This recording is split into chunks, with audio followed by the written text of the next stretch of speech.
Emily Atkinson from Aussie Road Tripper. We're in the Kimberley. We're camped beside Pearson Creek, which is a beautiful little swimming hole about halfway down a four-wheel drive track called the Munja Track. Now the Munja Track is a 220 kilometre long track that runs from Mount Elizabeth Station, which is just off the Gibb River Road about halfway along, north to the coast at Walcott Inlet. It's a gnarly, rugged track, very rocky, but it's a lot of fun, and if you're after some four-wheel drive adventure action in the Kimberley, this is a great track to try. The Munja is a private track on private property, so you need to get a key from Mount Elizabeth Station to access the track. It costs $100 plus $50 deposit, but it's worth every penny because this is what keeps the crowds away. And once you're on the track, you can stay out there as long as you like, and you can bush camp almost anywhere along the track. Mount Elizabeth's a working cattle station, but it's also Aboriginal land.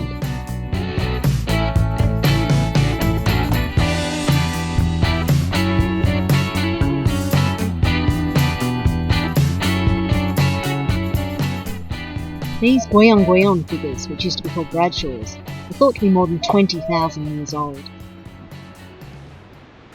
This Munja Track is quite difficult in places and technical because it has a lot of very rocky jump ups, very steep rocky climbs and descents that will rip your undercarriage out if you make a mistake and put a wheel or a diff in the wrong place.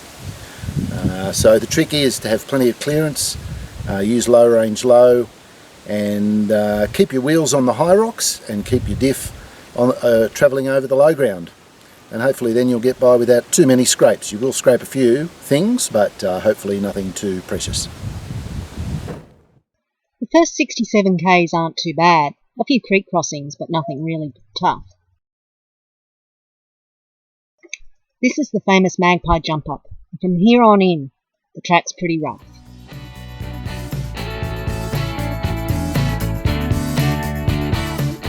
There are half a dozen or so jump ups that you need to negotiate on the track. The Magpie's the first, and it's probably the worst.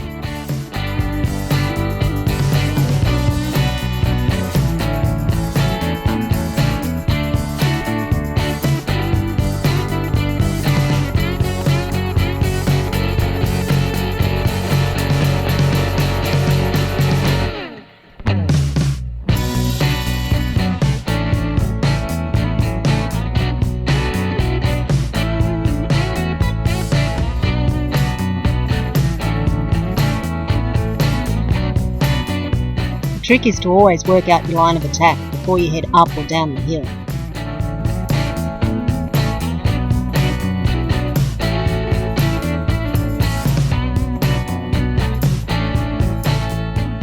Aside from the notorious jump ups, there's plenty of creek crossings that will keep you on your toes as well.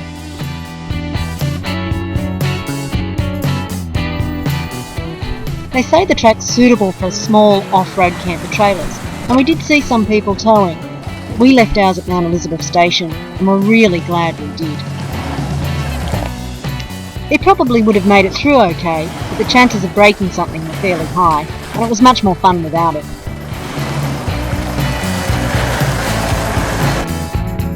With terrain like this, it's slow going. We covered about 100 kilometres each day.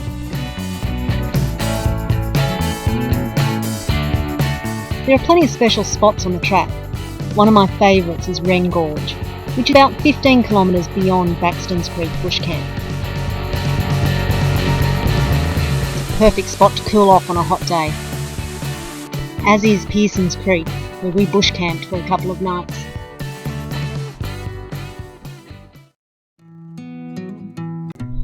It's worth spending a day or two at Mount Elizabeth Station before and after the track. It's got a nice large shady campground and some fantastic gorges. This extraordinary rock art gallery with its Wandjina figures, which are Aboriginal spirit figures, is at Wannamurra Gorge. It's a fun half-day trip from the station campground. And just a few hundred metres beyond the rock art is this beautiful swimming hole. The Han River is another great swimming spot close to the homestead.